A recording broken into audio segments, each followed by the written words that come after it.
One of 4 left-handed bats in this order. Hits it down the left field side. Bella Dayton coming over near the line and right along the line. In fair territory, makes the catch. So a couple of pitches in the game, and Lexi Kilfoyle gets the game's first out. Yeah, really good start there for Kilfoyle, especially with how aggressive Skylar Wallace just is as a hitter. Really important for her to get a big leadoff out there with one of the hottest hitters coming into this All-Star Cup. Oklahoma native Riley Boone, who played at OU. And was part of 4 consecutive Women's College World Series title teams. How about that AUSL season she had this year, hitting about 350. A regular season with the Texas Volts. You'll notice the players wearing their team uniforms.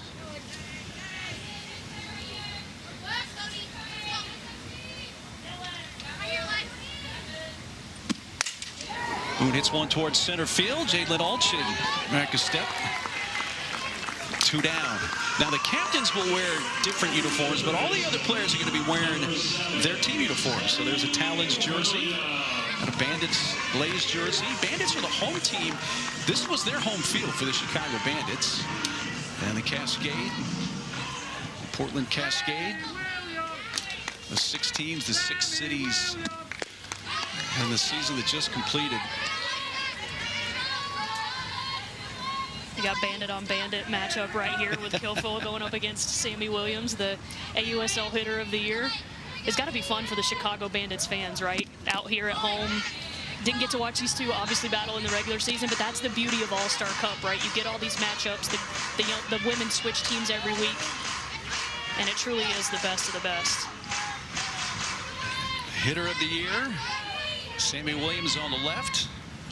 Lexi Kilfoyle, who certainly was a strong candidate for pitcher of the year, though that was won by Montana Fouts. Well, I think there are just so many incredible arms across this league. Kilfoyle definitely put herself in that conversation, leading the Bandits all the way to the championship series again. We've seen the same championship matchup in the 2 years of the AUSL between the Talons and the Bandits. You know, the Bandits have just been knocking on the door. Yeah, even adding cities didn't help as far as getting 2 different teams in this first year of the city-based format. 10 pitches, 3 up, 3 down, and Kilfoyle picks up her first strikeout. You see her numbers in the regular season. First pitch strike, Team Corrick up. And I know that record that you saw pop up for Rachel Garcia was just 1-5 on the year, so obviously not her best regular season when it comes to wins and losses, but this is an athlete that is so familiar with this format, knows how to win, is a champion, knows how to climb the leaderboard, knows exactly what she needs to do to put her and her team in the best position. Let's take a look at the Team Corrick starting lineup presented by Rawlings. Lots of power in this lineup. Lots of lefty bats, including Megan Grant, the DP in the 3 spot, who was second only behind Maya Brady for home runs in the regular season this year. Yeah, if you know Megan Grant, you know home runs, right? And that's going to be some UCLA on UCLA crime when we get to see that matchup too. But just got to be a fun cat and mouse game with all of these players. They know each other so well, and again, that's the beauty of the All-Star Cup is you know exactly who you're going up against. No, there's no secrets. It's just all about who executes and who can climb that leaderboard the fastest. Slaps it foul. Bella Dayton hanging in there. You know, we just saw that lineup for Team Corrick. You got 3 lefties at the top, 4 the first 5, 7 total. Is that by design for Team Corrick against Rachel Garcia? Yeah, I definitely think so. Typically speaking, lefties have some success off of Rachel Garcia when she leaves that backdoor curveball kind of over the outer part of the plate. But that off-speed drop is going to be critical for her, and she can expand the zone just like she did there on an 0-2 spot. Go up, go down, be able to go, work away, work in. That's when she's at her best. When she can get you chasing out of the zone, that rise ball is just prolific. And Bella Dayton knows I've got to worry about the off-speed drop in. Great pitch call there by Deja Mulipola. 2 Volts teammates showing off their stuff right now.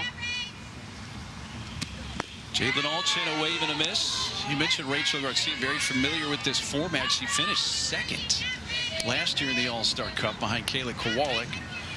Here's Alchin. What a great season she had for the champion Talons.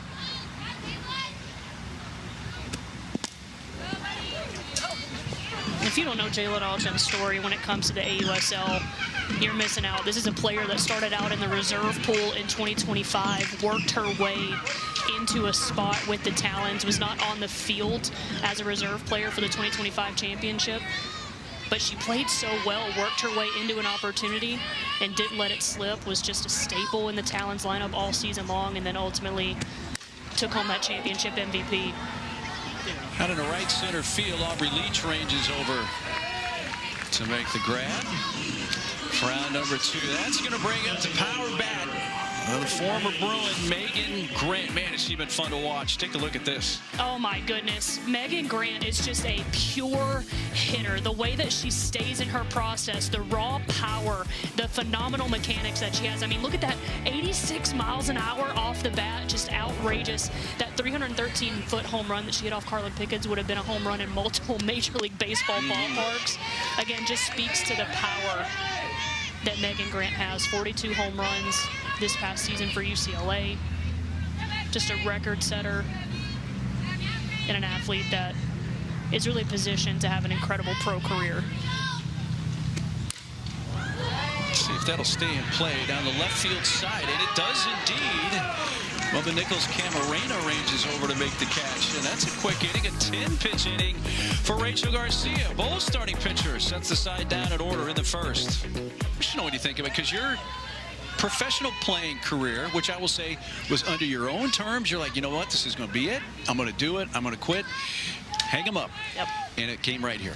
Yeah, it was incredible to be able to play on Georgina's team, to be able to call this game while she's the captain. Just a really cool, special moment. She's obviously an incredible softball mind. Georgina is, going back to her days at University of South Florida. And if you talk to Georgina, just her softball IQ is just absolutely off the charts. So no surprise at all that she built her dream bullpen with this roster. And Mark, I got to tell you, as I was watching the draft, I was like, my jaw dropped a little bit farther with every pick that she made, because it was like, okay, Montana, yeah, I mean, makes sense. And then she got Kilfoyle, and then she was able to snag Faramo as well.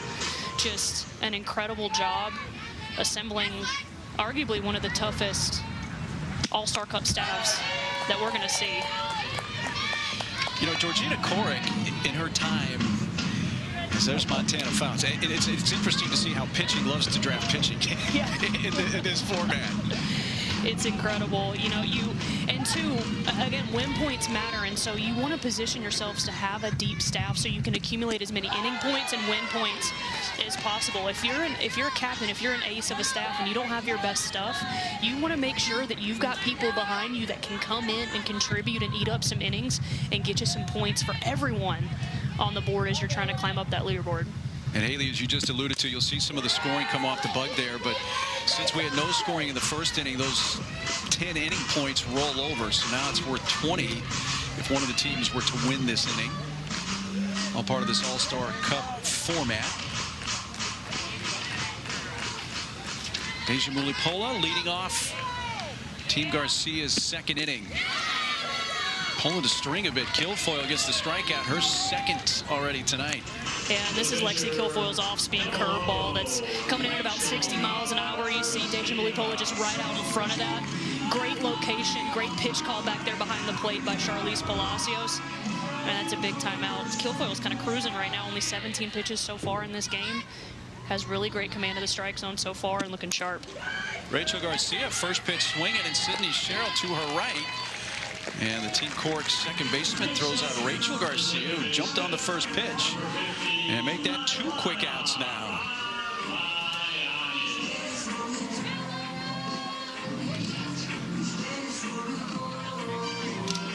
Lexi Kilfoyle spent 3 seasons in Alabama, then went to Oklahoma State. Big 12 pitcher of the year her last year in 2024, and as we mentioned, had a great season this year. The regular season in AUSL play with the Bandits went 6-0 with an ERA under 2.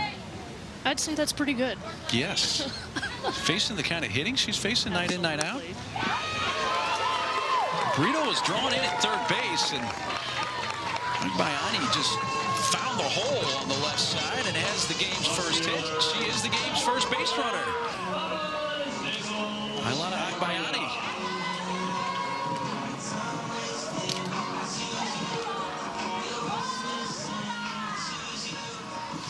She had a huge hit in that play-in game. Agbayani did the 2-out game-winning hit when Chicago Bandits beat Portland Cascade 6-5 in 11 innings. That was a thrilling game to watch. Yeah, absolutely. Season on the line. Peak softball, and you know what? There's something that always happens when an Oklahoma Sooner is up to bat in a big-time moment. They always seem to come up clutch. Agbayani did that in her rookie year. How much does that hurt your Roll Tide jeans to say? Oh, it hurts a lot. I got a lot of Boomer Sooner friends out there. I do. Still painful to say, but it's all right. I appreciate good softball no matter where it's played. Yeah, and they've played a lot of great softball for a long time now. And so has UCLA, where Bubba Nichols-Camarena came from, too. And this AUSL All-Star Cup. Bubba takes strike 3. And Lexi Kilfoyle works around that 2-out base hit by Agbayani and has recorded her 3rd strikeout. Team Garcia, Team Corrick on opening night. Lexi Kilfoyle dropping, curving, striking out, getting big-time outs for Team Corrick. We'll see if they can put some runs on the board when we come back. Sammy Williams, the ultimate grow, which in her eyes stands for personally responsible for your outcome. And that's exactly what's led her here to now playing in the All-Star Cup. You know, we'll see if she can win the All-Star Cup championship, and she obviously would be playing a part in any Chicago Cubs success this year. Yeah, as big a deal as analytics and software and the engineering part of that is. As Bree Ellis is leading off here for Team Corrick, scoreless bottom of the 2nd. You know, you look at Sammy Williams. I mean, the report from City was terrific. She earned her bachelor's degree in software engineering, her master's in information systems, and her official title working with the Cubs is senior software engineer. That's just absolutely incredible. The way that she thinks the game, the way that she goes about her business. I love Rachel Garcia describing her as a true pro. And you can just tell what it means to these athletes to be drafted, to be a professional softball player, to have that be one of your full-time jobs, to trust the process, to put in the work. And Sammy's talked about, you know, her first couple of years playing pro, she struggled and really put in the work this offseason, is reaping the rewards of that now. And someone else that's done the same is the hitter we see in the box right now with Bree Ellis as well. Agbayani throws her out. Well, let me put the bow on Sammy Williams. Last year, she received the 2025 Kate Feeney Leadership Award from Major League Baseball. If that's not a big deal, I don't know what is. Just remarkable. I mean, what she's been able to do, the leader that she is, again, just how she thinks the game. She is a role model for so many young women, and you have to think, too, the best is still in front of her with what she's going to be able to do both on and off the field. Sydney Sherrill takes a strike. Oklahoma City Spark player. Played 5 seasons at Florida State.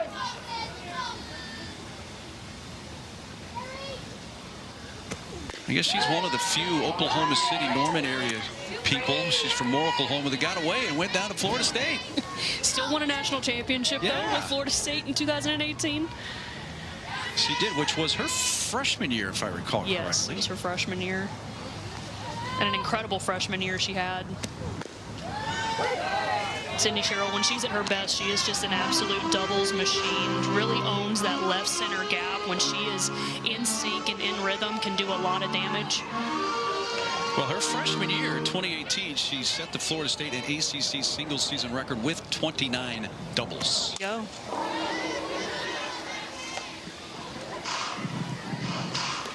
And she has the FSU career doubles record with 82. And with all the great athletes that have come through that Florida State program, that's definitely saying something. Oh, man. You're not kidding. A ball and 2 strikes.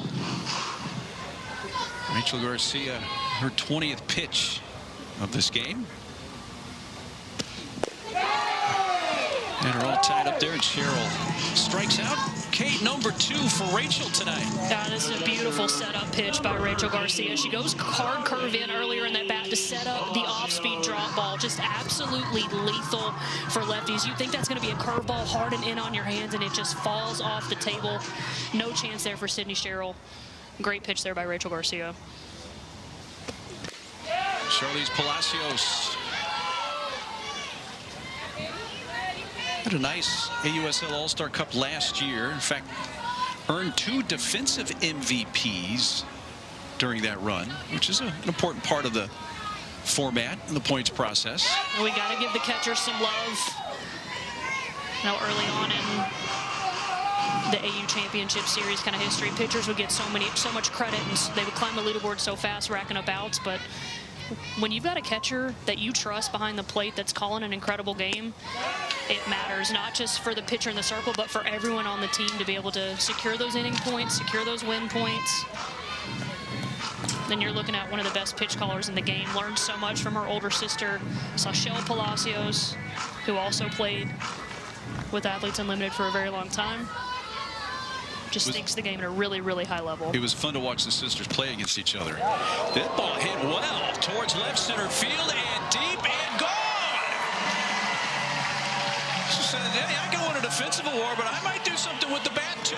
I think she heard us up here chirping that we were talking all about our defense, and she's like, all right, I can hit too. A beautiful swing there from Palacios, and that's big time. Puts Team Corrick on the board. 40 points right there for Charlize Palacios, and 20 points for winning the first 2 innings for Team Corrick. We're going to get another look at this pitch. This is just a rise ball that doesn't quite rise enough. It leaks over the heart of the plate, and Charlize Palacios does a great job of staying on plane with that ball, hitting it right back where it's pitched, and getting her team on the board. 74-mile-per-hour exit velocity. It went 250 feet. Hit that well to open the scoring.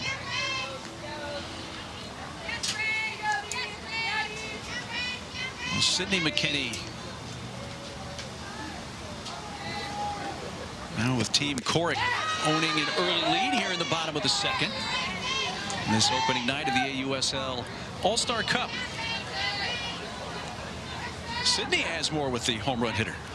Charlize, what a welcome to All-Star Cup. Congratulations. What were you thinking when you hopped into that box?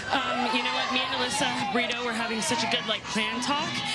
And I feel like sometimes the plan doesn't always go as expected, but with 2 strikes, it was just get your barrel to a good ball. And yeah, just been feeling good all week coming back from USA, so just brought it over here. We were mentioning how you played with your sister, Sachelle. What is it like for somebody who knows this format so well? What does All-Star Cup bring, and how you've seen it carry through your family? I think All-Star Cup with my sister, knowing that she dominated in this type of fashion, it's different than normal softball, but just being able to ask her questions and having a best friend, a mentor in all of it. So definitely have to give a lot of thanks to my sister for that. Well, Sachelle will be very proud to let you go celebrate with your teammates. Congrats, Charlize. Thank you. City, Charlize, thanks very much. The pop out there to Wallace to win the inning, but Charlize Palacios sending one 250 feet out to center field, and it's Team Corrick with an early 1-0 lead over Team Garcia. I think the most fun part is switching teams every week, right? You give these women a chance that are the captains, you give them a chance to show off their softball IQ and how they build a team, how they would structure a team. It's just a really unique and special opportunity. Well, Stewart getting it to Ellis, who holds the bag. Yeah, I'm wondering if we might see a challenge here on this play, because this is a ball. Cahalan does a great job of using the turf, but you can see Brie Ellis kind of bobble that softball there as Stewart crosses the bag, and I'm wondering if we're going to see a challenge. It looks like we are. We will indeed.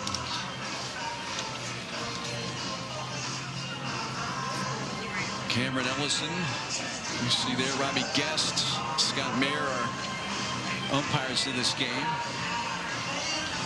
And by the way, the plate umpire, Scott Mayer, is wired up. We'll have a chance to listen in on the conversations between the umpires themselves if they come about in this game.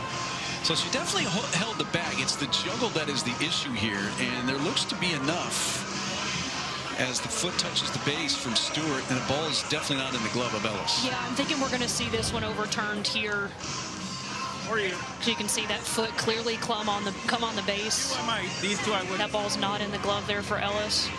And again, this turf, if you're not experienced playing on this turf here in Rosemont, it can kind of eat you up sometimes. I know a lot of middle infielders and outfielders especially too will use the turf to kind of speed up their throw. That puts a lot of stress on the first baseman. Ruling on the field has changed. Defender did not have control. The runner is safe. That is Team Corrick's first challenge. So the call has been changed. So I assume they're going to charge an error there to allow Stewart to reach base. That does begin the inning. Again, they're going to charge it to the first baseman for the juggle off the bounce to Ellis. Nonetheless, Stewart is on, representing the potential tying run. 9-hole hitter up and right fielder Aubrey Leach.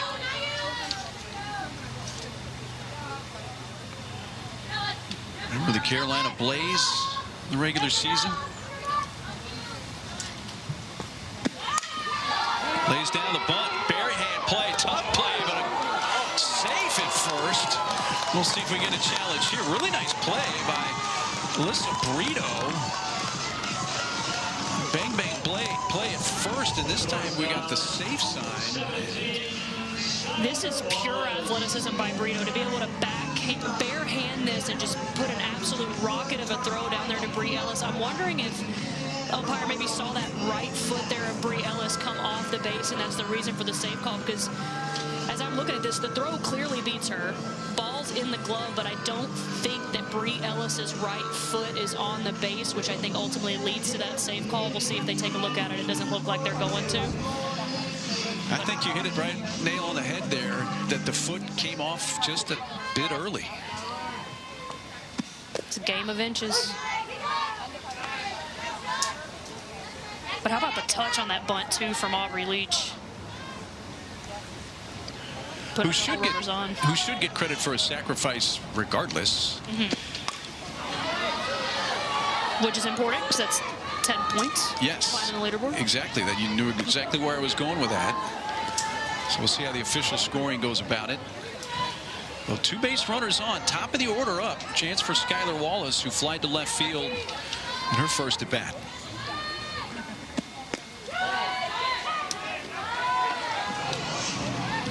Lexi Kilfoyle sent down the first 5 hitters. Let's see if she can work around a couple of defensive issues. She's done a really nice job so far in this game of getting ahead and getting these team Garcia hitters to chase and expand the zone a little bit. And you can see her right there just trying to nitpick on the outside corner to get Skylar Wallace to get herself out. Count holds it 2-2 on Wallace. Stewart let off the inning reaching on an error.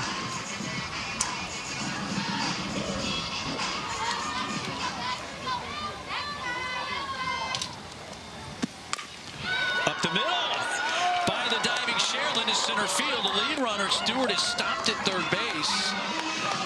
As the throw came in from alternate center quickly, and the bases are loaded for Team Garcia with nobody out on a Skylar Wallace base hit.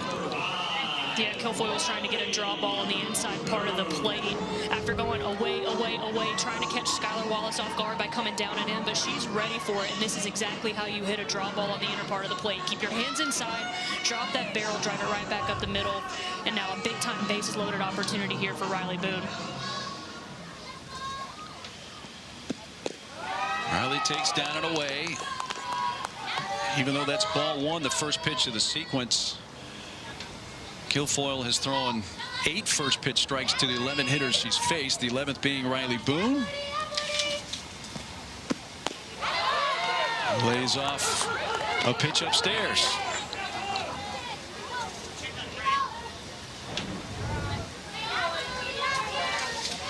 And it just misses barely up and away. But again, another drop ball there too. And we've talked about Lexi Kilfoyle being able to throw that drop ball at all 3 levels. She'll throw it up in the zone, which is really deceptive. You think you see it up, it's only going to go higher. Not with Kilfoyle. It's what makes her so good and so effective. Riley Boone just guides it foul. Up in the stands, nice crowd on this Saturday night. From Parkway Bank Sports Complex here in Rosemont, Illinois. Always going to see plenty of the softball players. Of course, there are a lot of Bandits fans here too as well. Absolutely. And I believe that young team that we just showed, they are also the Bandits that are out here, probably cheering on their Bandits as well.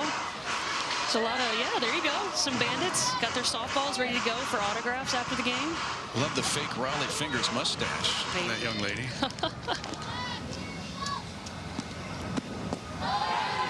And it has gone to a full count.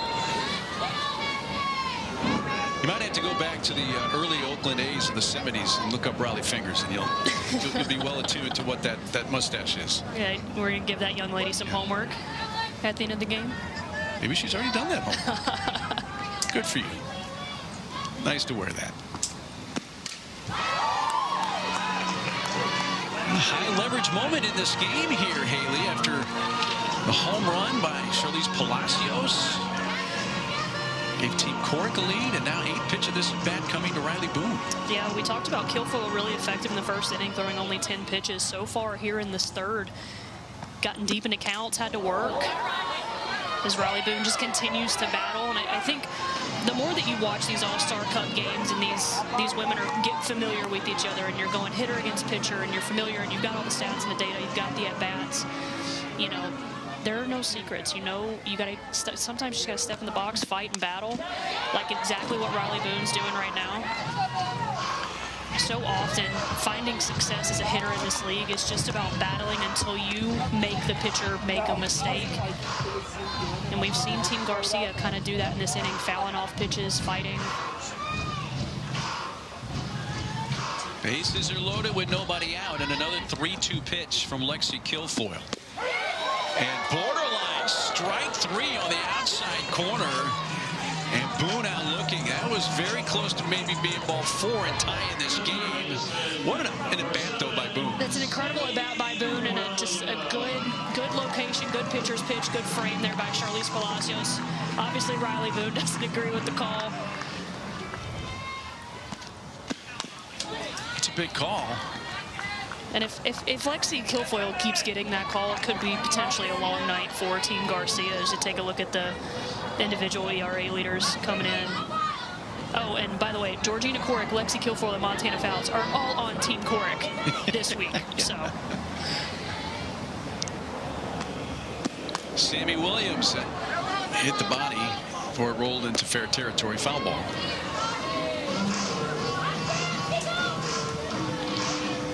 I think you could call the Team Corrick pitching staff a nightmare.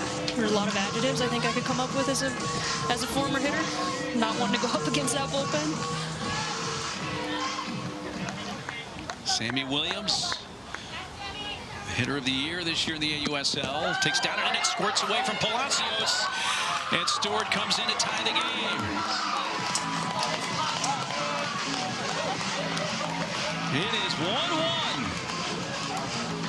And this is what putting pressure on the defense does and how it leads to runs. We saw an error get that started. Stewart comes all the way around to score. We saw the bunt. Another kind of mental mistake on Aubrey Leach's bunt as well. Skylar Wallace was together, quality at bat, big opportunities. And now Team Garcia takes the lead. Here comes the second runner for the plate. It's standing and it's safely there is Wallace, and Williams down to second. Team Garcia has scored 3 times now in this inning and take a 2-run lead.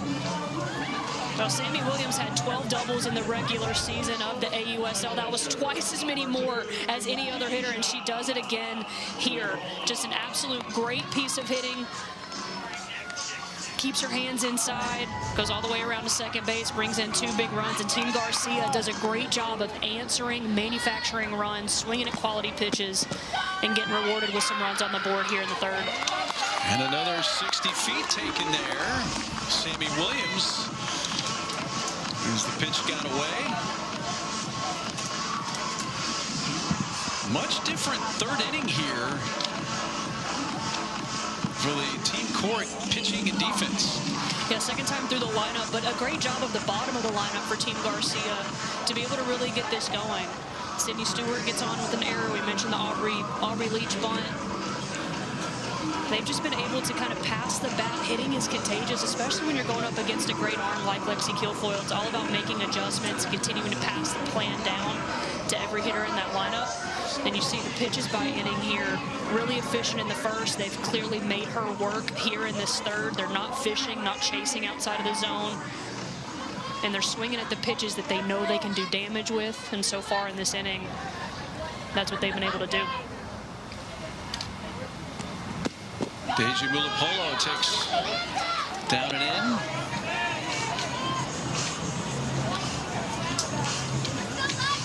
And the bullpen is busy. The captain is up, Corrick, as is Megan Faremo.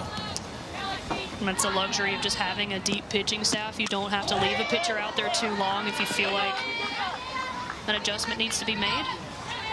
And those are two great Talon's arms, getting warmed up and getting ready. I think also two great compliments to Lexi Kilfoyle. Kilfoyle obviously with her drop ball, Faremo and Corrick both a little bit more up in the zone as well. Now, something to keep in mind, Team Garcia will not play tomorrow. They won't play again until Monday against Team Ricketts. Team Corrick does play tomorrow against Team Ricketts. Yeah, which is all a part of the strategy for all three of these teams that are competing each and every week. That schedule is super important. You talk about Team Garcia having the day off tomorrow. We could see Rachel Garcia get the start again on Monday night with that day of rest in between, as there's Captain Kaylani Ricketts doing some scouting. It's important to remember too, these players, these captains, they are the ones making the calls. There are no coaches, so it's all about putting their softball IQ and GM caps on. A little flare out to shortstop. Kinley Cahalan backs up to make the catch. And that's a big second out for Lexi Kilfoyle, keeping Williams at third base. So you know the two captains tonight, Garcia and Corrick. There's the third, Kaylani Ricketts. There's your Series 1 captains. Yeah, just incredible athletes all around, incredible arms in the circle, obviously, and then what Rachel Garcia is able to do with her bat, too, really helps her in the All-Star Cup format. Garcia, second straight time she swung at the first pitch. Same result, grounds out to Cheryl to retire the side, but 3 runs across for Team Garcia, who have taken the lead in the top of the third. They're in the top of the third. It's going to be important here for Cahalan and Alyssa Brito in the 9th spot to be able to get on base and turn this lineup over if they want to answer.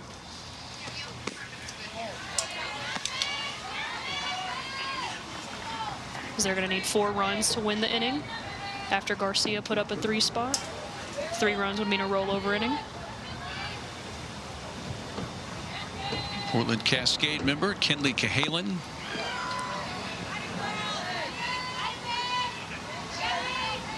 You know, remembering the play-in game, we talked about that earlier, which the Cascade lost to the Chicago Bandits 6-5 in 11 innings. But I remember Cahalan, she had a great leaping catch at shortstop. I think it was the 6th inning of that game. There was so much back and forth with the season on the line for both those teams in the play-in. Yeah, just an incredible game all around, an incredible end of the regular season. So competitive.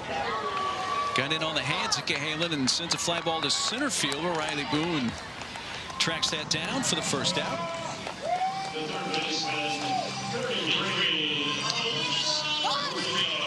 Riley, do you hear us out in center field? We're the walk-up song. Yeah. Okay, Samba. Yes, I hear you. Outstanding.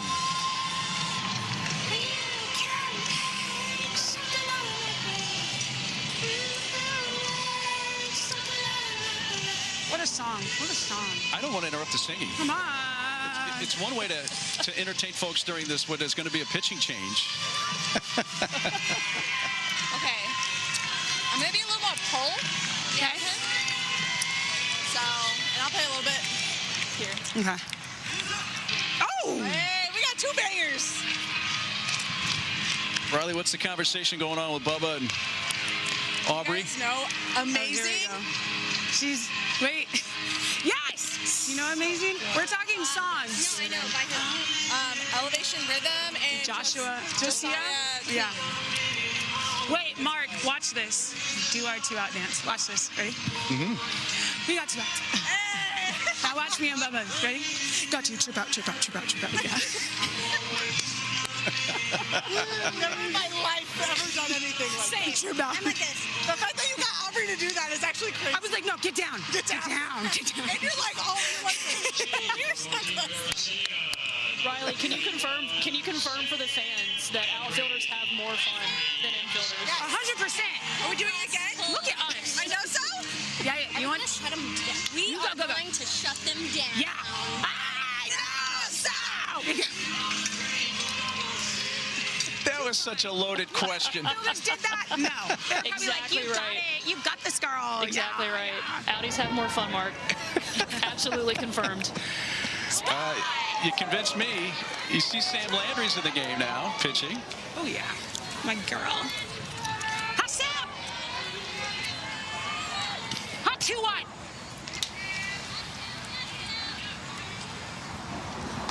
Good spot! Yeah, Sam! Come on.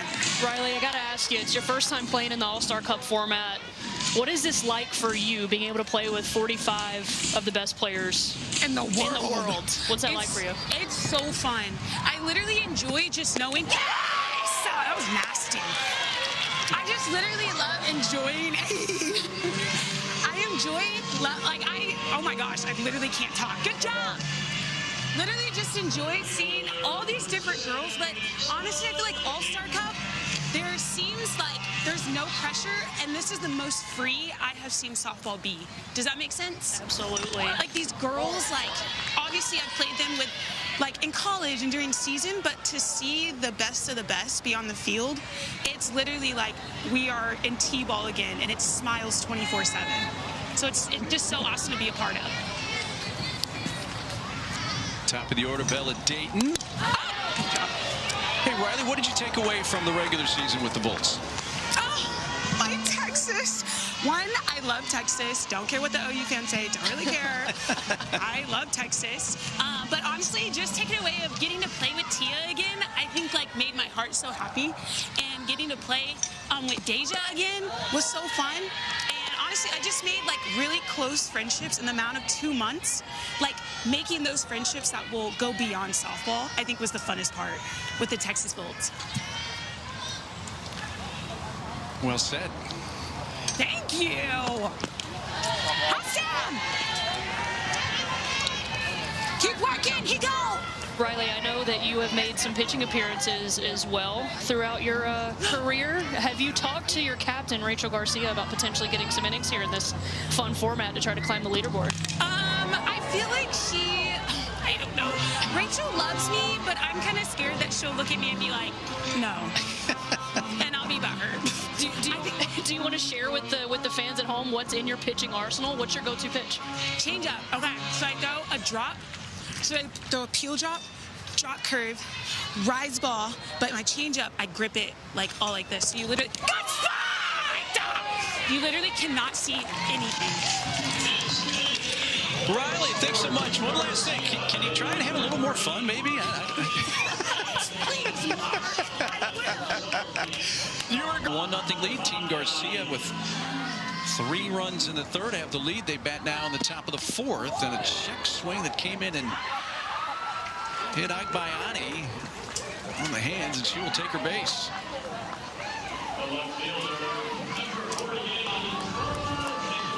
Milano on base for a second straight time. Man, it's a curveball that just gets right underneath those hands. No, that doesn't feel good, but she'll take the +8. Getting on base, big leadoff on. You make a good point. Hit by pitch, 8 points. That's Nichols Camarena on the bunt. Gives herself up, advances Agbayani down to second base. And that sacrifice is worth +10. +10. There you go. Plenty of ways to score some points and get yourself on the leaderboard. And we've seen so far Team Garcia, as they've gone deeper into this game, facing Lexi Kilfoyle, just doing the little things right. It doesn't have to be pretty and flashy all the time. We've seen them reach on an error. We've seen them lay down some sack bunts, move runners over, really executing that game plan of get them on, get them over, get them in. And it started in the top of the third with Sydney Stewart reaching on that error and coming around to score. It did indeed open the door and really kind of flipped the outing that Kilfoyle was having. She breezed through the first 2 innings for the most part. And then that was a big speed bump in the third. Yeah, really good adjustments.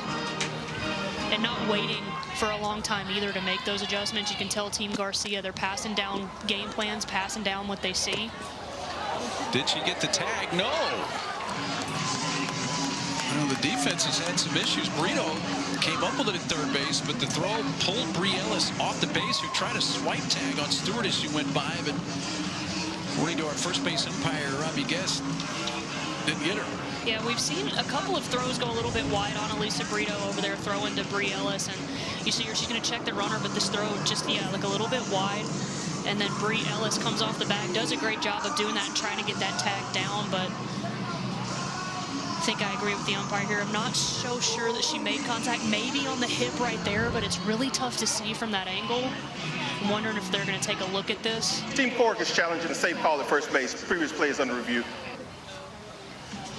All right, now, from the angle that we saw, there, to me, I don't know about for you, Haley, there wasn't enough to overturn the call on the field of safe. Now, maybe a different angle can change that. Yeah, I didn't see it from this angle. We'll take another look here. Again, this is going to be really hard to see. I'm not quite sure. You're looking at that left hip of Sydney Stewart there.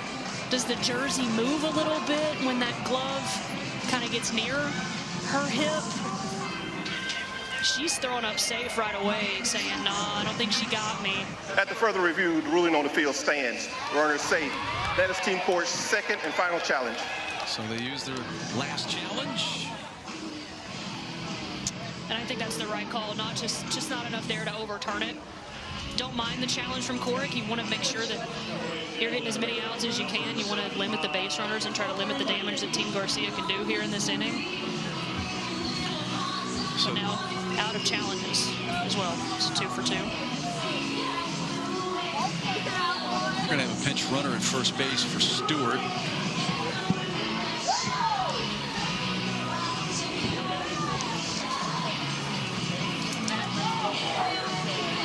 So Alicia Ocasio is going to come off the bench and run. There's not much Alicia Ocasio can't do. I was up here watching practice yesterday, Mark, and she was taking reps defensively at, I kid you not, every single position. She was out at shortstop. She was out at second base. She was playing right field. She took some reps in left field. I mean, just a true all-around athlete. And, oh, yeah, by the way, an incredible pitcher, and has been an incredible professional pitcher for a very long time. And you know what? If we pulled her up here in the booth and gave her the headset, she'd do that too. Exactly right. Just a woman of many talents. Former AU champion as well. Aubrey Leach takes a strike.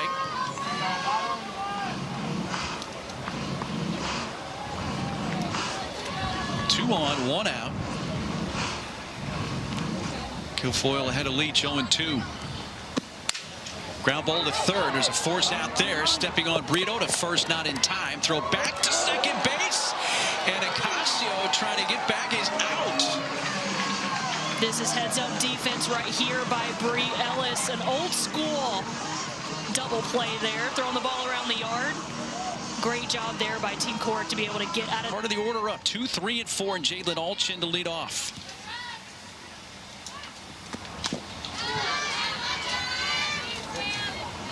You know, it's interesting to me. We were talking to Riley Boone last inning. We didn't get a chance to really chat about Sam Landry coming into this game. Pretty interesting decision by Captain Rachel Garcia in that moment to put Sam Landry in, but came in, did an incredible job. Just has so much finesse in the circle. Does a great job of mixing speeds, hitting spots. It's going to be important for her to continue to try to gain outs if Team Garcia is going to come through with this win here. Third base. Sammy Williams makes the catch.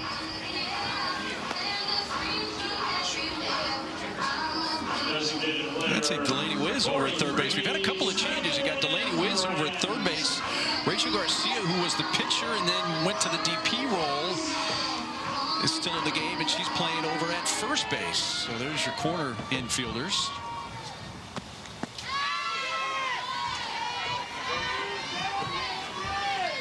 And Megan Grant is up. There's Garcia playing first base now.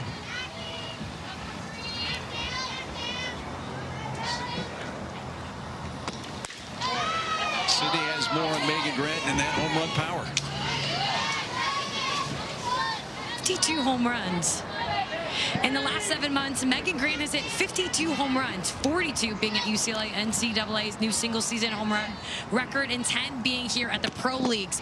And guys, it's all about her pre-pitch routine. You'll see she'll put her head down, and that is to clear any wandering thoughts. And then when she steps in the box, she calls it her safe square. Only positive thoughts are allowed to run through her mind. Something to be said for just positive thinking.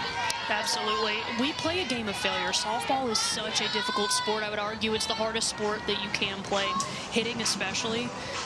And so you've got to make sure that your mental approach is just locked in. And you can tell Megan Grant has put in a ton of time, a ton of energy, and a ton of effort into making sure that she is the best that she can possibly be. Sam Landry said, hold on a second now.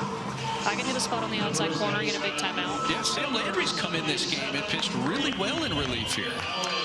Really well, doing a great job of mixing speeds and hitting spots. Is the pitch that's just going to sit on the outside part of the plate, freeze Megan Grant there, and that's a big-time strikeout. An effective outing for Landry. She's going to give way to Carlin Pickens. More on her. Ball's over the plate. She's going to provide the power. And a really tall task for Team Corrick here after facing the spin and finesse of Sam Landry to be able to face this high velocity. It's going to be a quick adjustment. It's going to have to start with Bri Ellis. Ellis swinging at the first pitch and pulls it foul.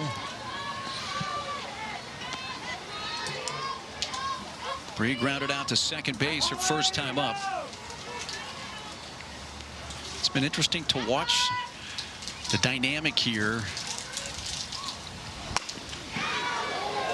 Look out. Team Garcia with Rachel Garcia lifting herself from the circle. Sam Landry in. Now Carlin Pickens. We're looking at just kind of a matchup situation. Yeah, I think just being able to get Megan Grant out was a really big deal for Sam Landry. Just a really good matchup there. Again, it's the spin, the speed, the finesse of Landry, and then coming in against Bri Ellis.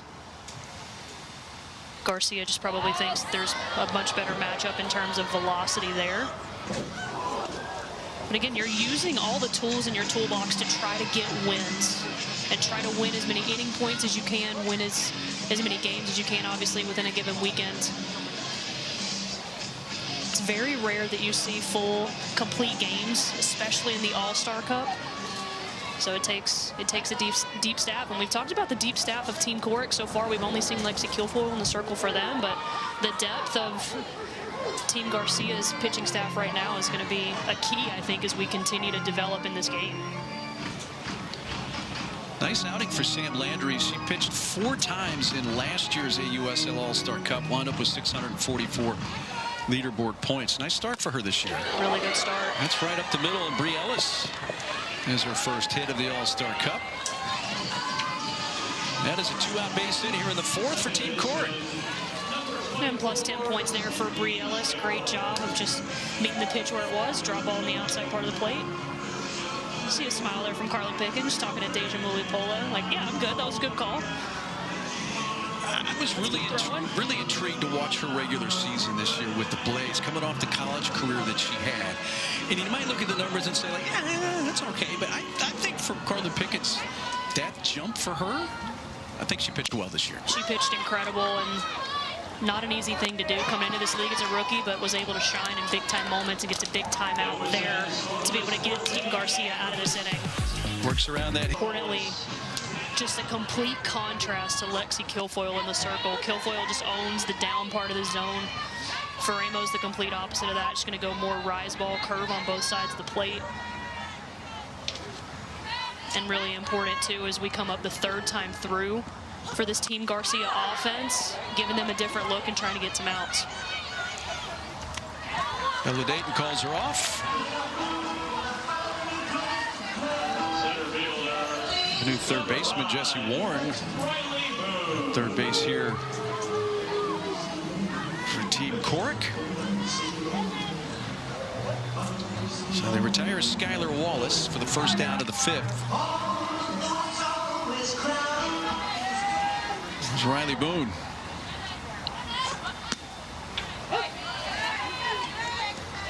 Riley Boone putting in a case already for players having the most fun at the AUSL All-Star Cup. I think she's won tonight as far as that. Just a ball of energy. If folks are just joining us and missed our live on-field interview during the game with her a couple innings ago, don't flip the channel. Keep your DVR where you can go back and watch it after we're done tonight, because it was highly entertaining. Pure cinema. She plays with so much infectious joy. That's got to drop foul. You can tell, too, what an energy leader she is. She was that way when she was at the University of Oklahoma. All 4 years she was able to play there. It's fitting that she plays for the Volts because she is truly a spark plug all around.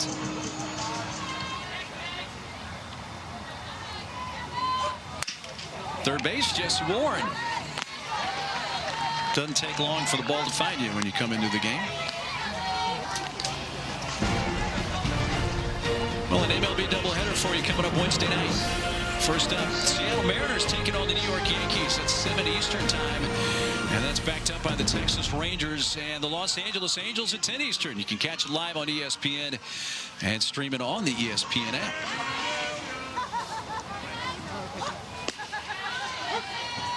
Delaney Wiz, first at bat for her, came in for Sammy Williams.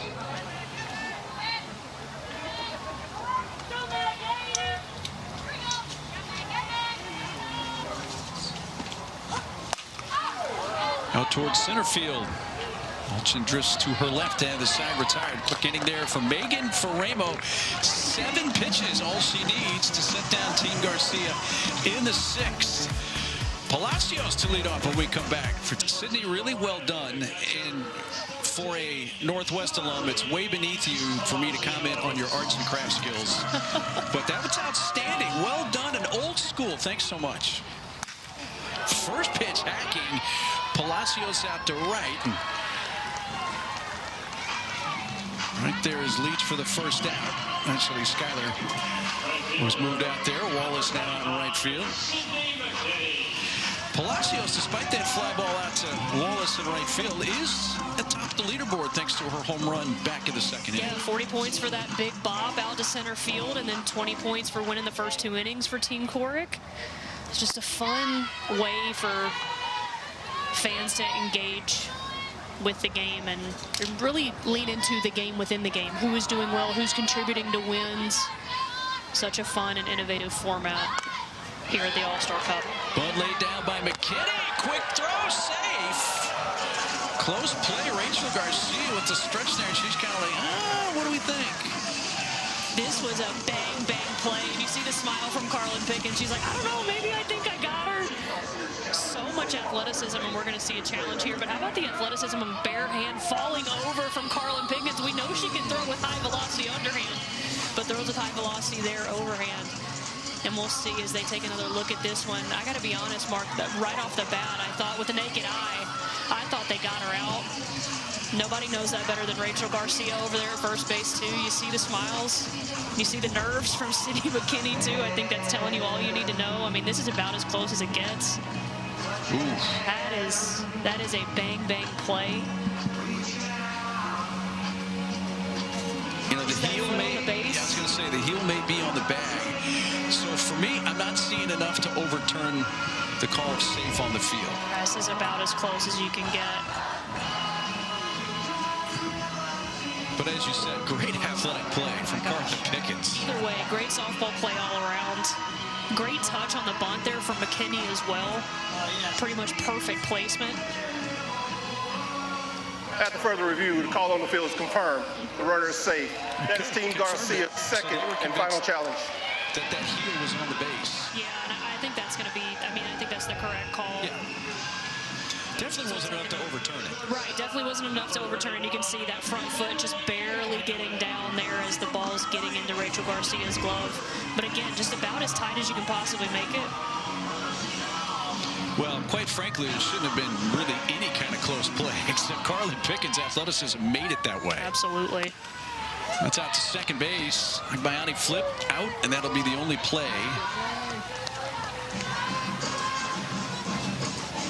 Hannah Gold has the shortstop position now.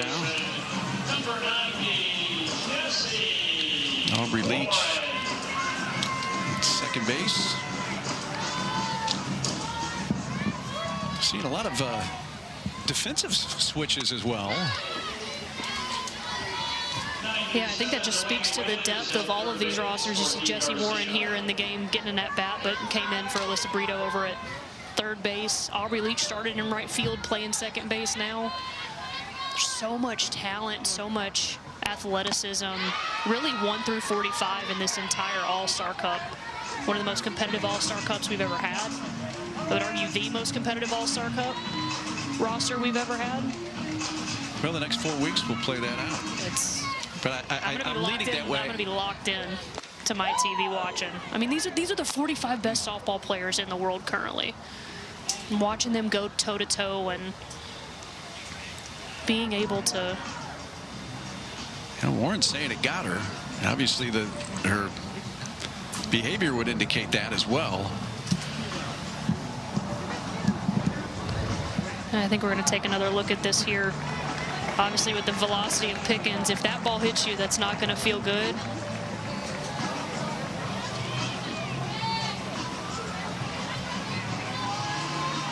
And you can see from her, I mean, her reaction right away. The ball just nicks her.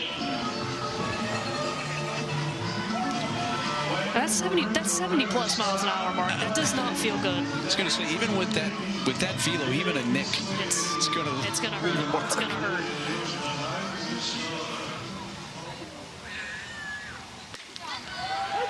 We're back to the top of the order. Bella Dayton.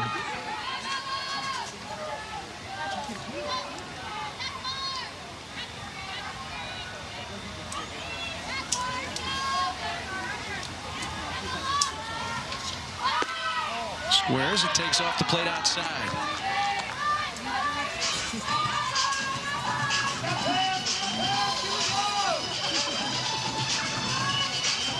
Team Corrick needing a run to win the inning, which is a rollover because nobody scored in the fourth, so it'd be worth 20 points. Did she offer at that? And she did.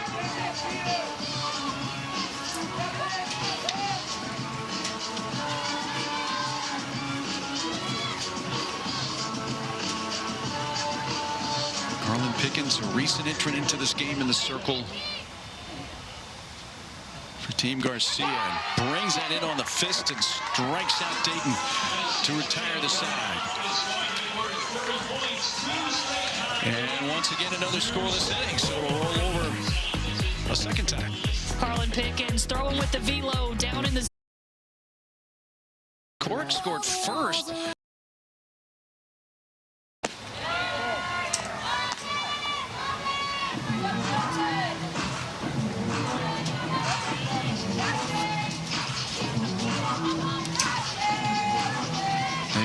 Pola has struck out and popped to short.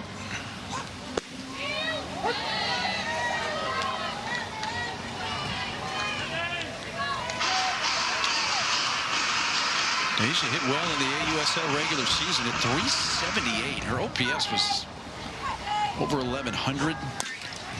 Chops that back to Faremo. And a high throw. I tell you what, the defense bugaboo has been a problem for Team Corrick. Yeah, I don't know if this throw just slips out of Faremo's hand, just got away from her a little bit there, but yeah, you're right, Mark. It's just been a little bit shaky, maybe getting used to the turf, all of that fun stuff. And speaking of the captain, Georgina Corrick, she joins us in the chair. Hello, Georgina. Hi, guys. How we doing? Good. How's opening night going for you here at the All-Star Cup? I think, obviously, talking about the defensive bugaboo, you would like things to go a little bit better, potentially. But I've got such a great team. I'm surrounded by some great people. It's hard not to have a great time. Georgie, I got to ask you, I mean, you have built one of the most prolific pitching staffs, I think, in All-Star Cup history by drafting this group. Just talk about the decisions that went into that and building this staff out. Holy cow, Sydney Cheryl. Sorry. You're holy cow, Sydney Cheryl. And that's all she wrote, really. Coming back to the pitching staff, I mean, taking a look at this bullpen, you're going to talk about Montana Fouts, AUSL Pitcher of the Year. You're going to talk about, obviously, Megan Faremo, Lexi Kilfoyle. I think when I went into the drafting pool, the biggest thing is obviously you have to hit the pitchers that are presented to you.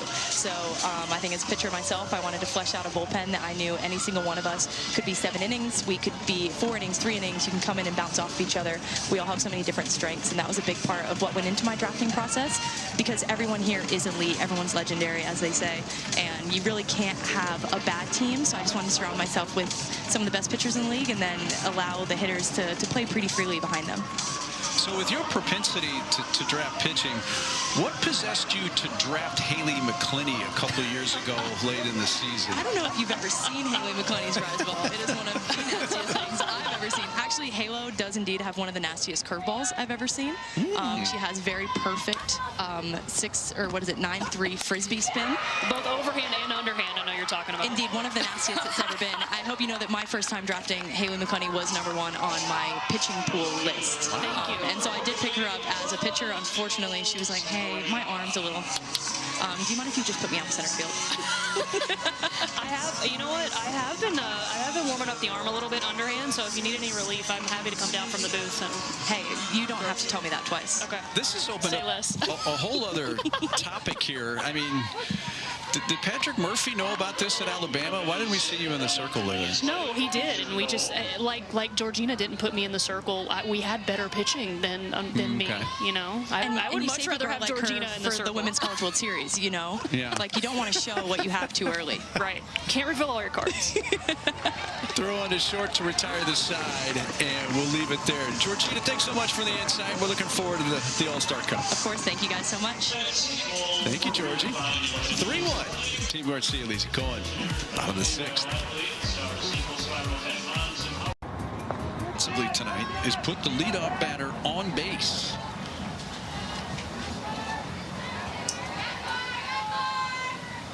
Yeah, so far all 3 arms, Garcia, Landry, and Pickens, have been in command. And there we go. I believe they call that the announcer jinx. No leadoffs on until we mentioned it. I'll accept that. Good job there by Jalen Alchin, too, using her speed. Ball gets in on her hands a little bit, but just puts it in a spot, making a tough play over there for Aubrey Leach at second base. Yeah, even if she comes up with that, she would have had to really make a good play to get Alchin. So that's a base hit for Jalen Alchin, and now Megan Grant, who could tie this thing with one swing. You talk about a power versus power matchup. 2 of the best rookies that have come into the professional league. 2 golden ticket recipients, just making their mark on the game. Already had huge impacts for both of their teams in the regular season. Obviously what Carlin was able to do in the circle for the Blaze, and then Megan Grant being second in the league in her first year in home runs, only behind her former UCLA teammate Maya Brady with 11. Keeping it down, but now 1 ball, 2 strike count.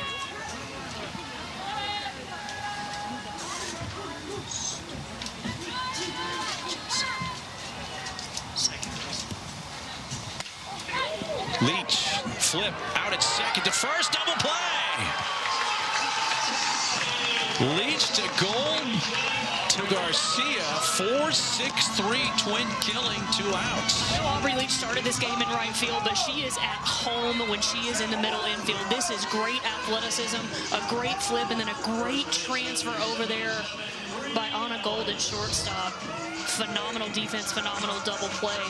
And it seems like as we've gotten deeper into this game, Mark, anytime that Team Corrick has a little ounce of momentum, Team Garcia just shuts it down right away, either with a big-time strikeout or a big-time double play. They've done a great job of just continuing to keep the momentum on their side throughout this entire ballgame. Yeah, the Palacios home run in the 2nd for them came with 2 outs to open the scoring for Team Corrick. But since then, you know, they've really struggled to get even a runner into scoring position.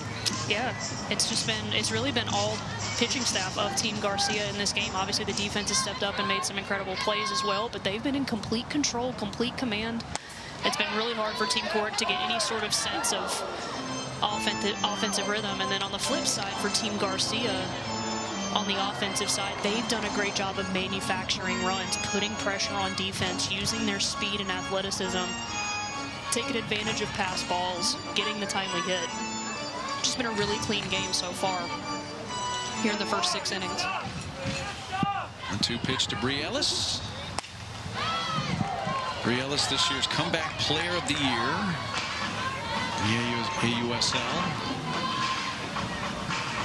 Her final season with Arkansas, 2025 SEC Player of the Year, USA Softball Collegiate Player of the Year.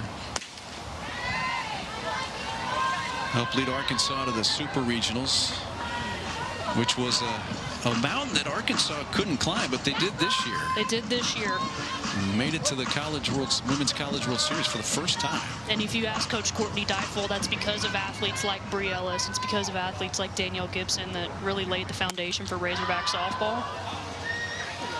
Who wants this? Rachel Garcia, the captain, will take control, and Ellis pops out to retire the side. It is another scoreless inning. We'll go to the 7th. 3-1, Team Garcia. Well, to continue on in the 7th inning and continue to get out to climb that leaderboard. Alicia Ocasio comes up. So 30 points still on the table for one of the teams if they can win the inning by outscoring the other. Team Garcia would love to do that because it means that they would have won the game. Absolutely. Really important too for Garcia to get a run on the board here. Because even if, let's say, Mark, that we go into the bottom of the 7th and it's still zeros, if Corrick only puts up 1 run, they still lose the game, right? That would be a final score of 3-2, but they would win 40 inning points. They would have the 4th, the 5th, the 6th, and the 7th. Yes. It's one of the beauties of this format. Every moment counts, every pitch matters. And as we get deeper into this, we have got a month-long event here. As we get deeper into this, those inning points really add up and they really matter.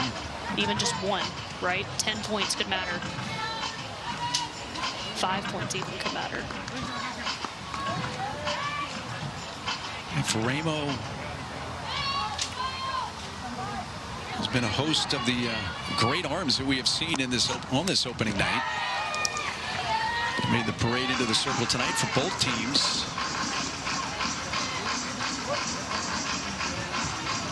I think we've said it a few times here, but it truly is the best of the best. You're talking about the best arms, the best bats, the best defense that you're going to find in all of softball. Just being able to go out here and compete against one another.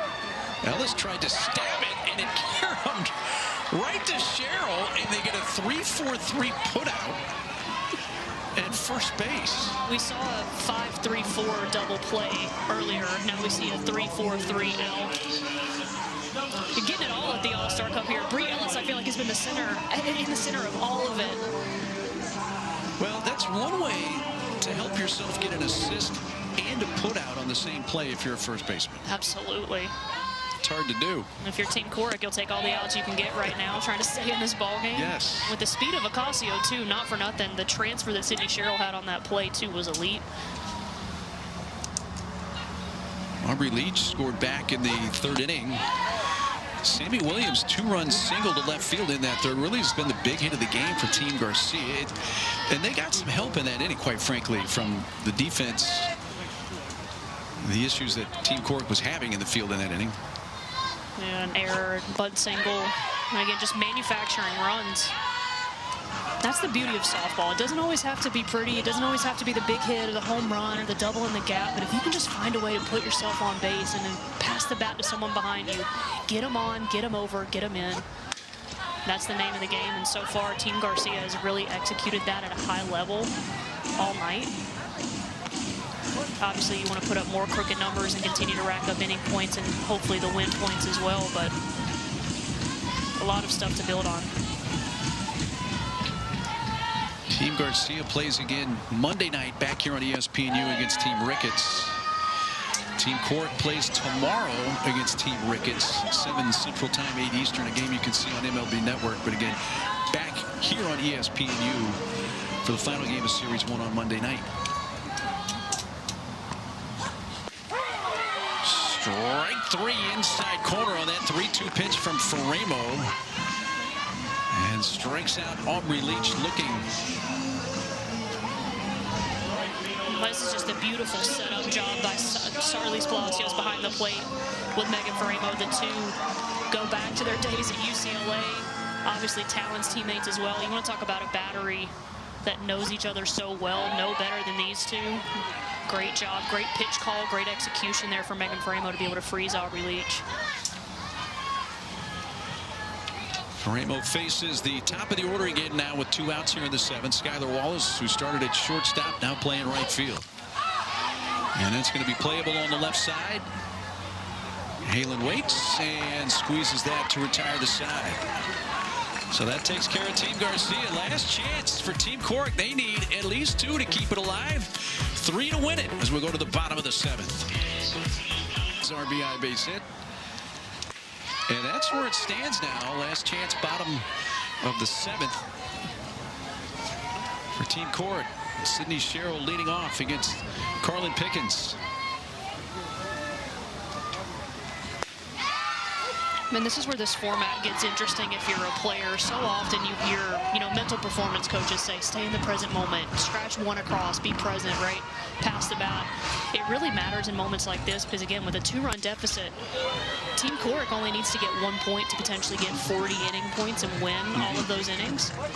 So it can really help free up your mindset. I remember when I was a player, this format helped me so much of just focusing on not winning the whole game, not seeing necessarily the big picture, but seeing the next pitch in front of you and trying to win it. Yeah, no time more like that than right now. With no inning points added on in the 7th. So if they were to score at least 1 run, as you mentioned, they would win the inning, adding 30 points for their team and players. And then so often what happens is when you get that 1 run across, you have momentum on your side now, right? And hitting is contagious and offensive approaches are contagious. And we truly play a momentum-based game, especially at these higher levels. Tall task with Carlin Pickens in the circle, but it can be done. Well, that previous pitch looked really close to being strike 3. It wasn't. It was ball 2, and now that's in the dirt. So it's a full count and a chance here if they can get a base runner to bring the tying run to the plate.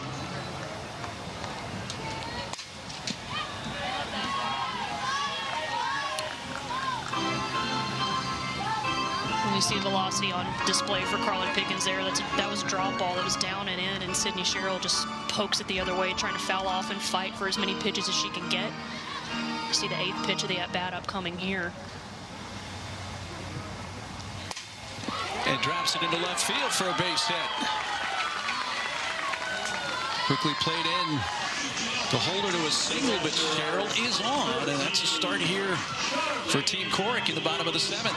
And that's a textbook example of a pitch-to-pitch adjustment. The pitch before that, drop ball inside. She's late. She fouls it off into the third base dugout. And what does she do? She gets the same exact pitch in the same exact location, makes the adjustment, finds a way to get on base, hits a single to the opposite field. And it brings up Charlize Palacios, who homered back in the 2nd for their lone run. And if she can duplicate that feat here, it would tie the game. She flied to right last time up.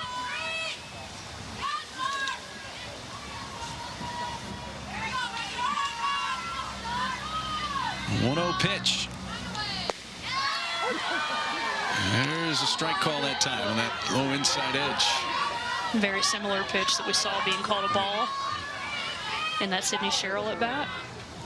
And Pickens just does such a good job with that velocity, just owning the bottom half of the zone. Carlin now over 40 pitches thrown here in this relief appearance. After following Sam Landry and Rachel Garcia into the circle for Team Garcia. It can be hard to tie a lace with batting gloves on. I was just about to say that is a test of athleticism there from Charlize Palacios. At least nimble fingers. Absolutely. Let's take you back to the 2nd. Yeah, just goes up and gets this. Really good job, really great execution. She's had so many at-bats in her career off of Rachel Garcia. Does a great job, knowing she's going to get a rise ball more than likely with 2 strikes, just does a great job getting her barrel out there, meeting the ball where it's pitched, breaking that spin of that rise ball.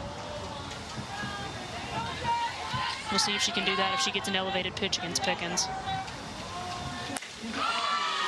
Too high in a full count. And home run was 250 feet. It was a monster of a bomb, and if you're Carlin Pickens, that's why you see that rise ball nowhere even close to the zone. You don't want to let Charlize Palacios get her hands extended because that's where she does the most damage. Big pitch here, and a late swing and a miss. That ball was sinking, and late cut, just a protection act there from Palacios, but she fans for the first out. And this drop ball is set up by the rise ball on the previous pitch. You get Charlize Palacios' eyes up, and then what do? You come right back down. That's a great pitch call by Deja Mulipola, and a great spot and a great location to get a big-time swing and miss for Carlin Pickens. Appeal, no swing. According to Robbie Guest, the first base umpire. Sydney McKinney base hit her last time up, 1 for 2.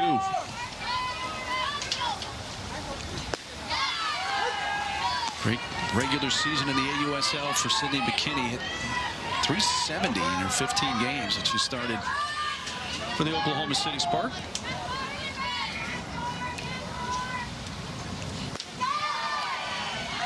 Well, that was close as well. You could see the catcher, Mulipola. She thought she had strike 3. So did Pickens. Yeah, you can see both of them wanting this call. Strike 2. And I understand it. I mean, right on the corner there, really close. If Pickens continues to just nitpick at the bottom part of the zone, both in and out, she's so tough. Soft liner out to Anna Gold is caught, and that chased Cheryl back to the base, and Team Corrick down to their final out, but still have the potential tying run at the plate. There's the points earned so far tonight. With a lot of points on the line. Yes. Points on the line right here for Team Garcia. You want to make sure that you don't give up anything in the gaps. You see the outfielders playing a little bit deeper, playing in no doubles, because you don't want to give up those inning win points. Kinley Cahalan.